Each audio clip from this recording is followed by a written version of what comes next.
र हाम्रो उद्देश्य चाहिँ के हो भन्दाखेरि कमसेकम अहिलेको यो एकदम अवस्था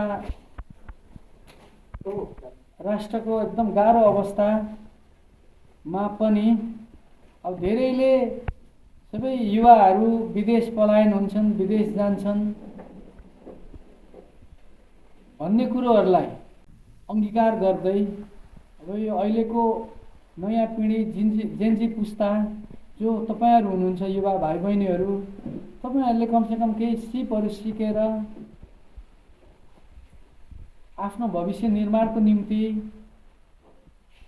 आफ्नो भविष्यलाई सहज बनाउनुहुन्छ भन्ने हिसाबले लेटाङ 3 नम्बर वार्डले यो एउटा बारिस्ता तालिम सञ्चालनमा ल्याएको छ।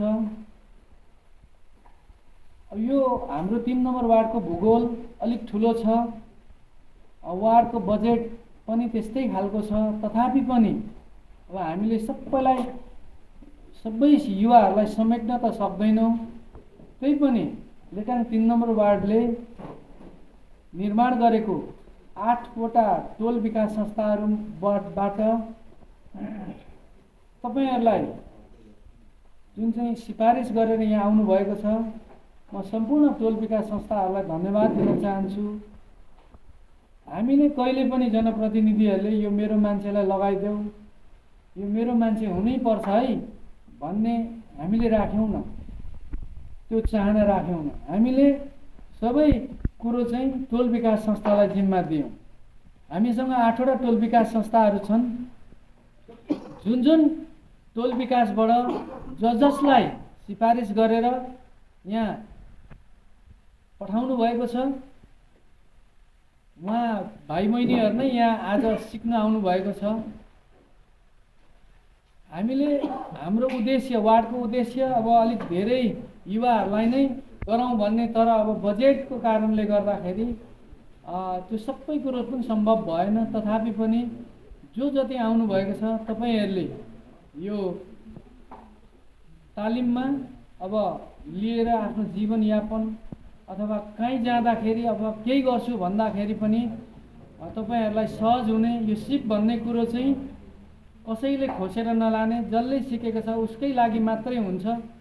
त्यसैले आज यो बिहान आउनुभएको छ तपाईँहरू दुःख गरेर। मैले अघि हाम्रै कमलपुरको टोल विकासबाट आउने हाम्रो नानीहरू चाहिँ अलिक ढिलो आएकोले किन ढिलो भयो भनेर पनि सोधेँ। तपाईँहरू अलिकति उत्साहसँग आउनुहोस्, केही गर्छु भन्ने एउटा बेला पनि यही हो। र हाम्रो वार्डले राखेको उद्देश्य पनि तपाईँहरू कमसेकम त्यो सिप सिकेर आफ्नो जीवनलाई सार्थक बनाउनु भयो भने हाम्रो उद्देश्य नै त्यही हो। हामीले विगत सालमा पनि धेरै पटक धेरै किसिमका सिपहरू यहाँ सिकाएका छौँ।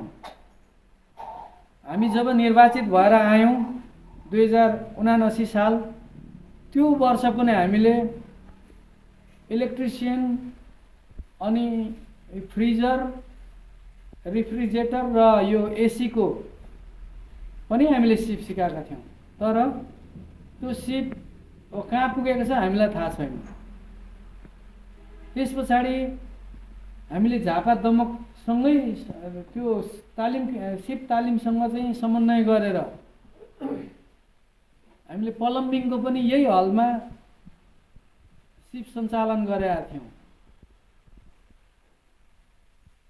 त्यसै गरी अहिले हामीले यो बारिस्ताको तालिम पोर पनि गरेका थियौँ र यसलाई अलिक जेन्जी पुस्तालाई चाहिँ यसले आकर्षण गरेकोले गर्दाखेरि यही तालिम फेरि हामीले यो वर्ष पनि राखेका थियौँ। अब यो आजदेखि उद्घाटन भएर सञ्चालन हुन गइरहेको छ। त्यसैले हामीले वार्डले एउटा अभिभावकको भूमिका निर्वाह गरेर जुन तालिमहरू तपाईँहरूलाई दिइराखेको छ त्यसलाई तपाईँहरूले भित्रबाट मनन गर्नुपर्छ। यो कसको लागि हो भन्ने कुरो चाहिँ बुझ्नुपर्छ तपाईँहरूले, हैन? यो हाम्रो लागि सिक्दिएको जस्तो गरेर तपाईँहरूले नसिक्नुहोस्। तपाईँहरूले आफ्नो लागि, मेरो जीवनयापनको लागि यसले चाहिँ मलाई यो तालिमले टेवा दिन्छ भन्ने कुरो चाहिँ तपाईँहरूले बुझ्नुपर्ने म तपाईँहरूलाई अनुरोध पनि गर्दछु। अहिले हाम्रो बलबुतोले हामीले खेलेको भरमा अथवा सिकाउने तालिम प्रदायक संस्थाले चाहिँ सिकाएको भरमा मात्र के हुँदैन, तपाईँहरूको त्यसमा चाहना तपाईँको इन्ट्रेस्ट रहेन भने त्यो तालिमको अर्थ रहँदैन।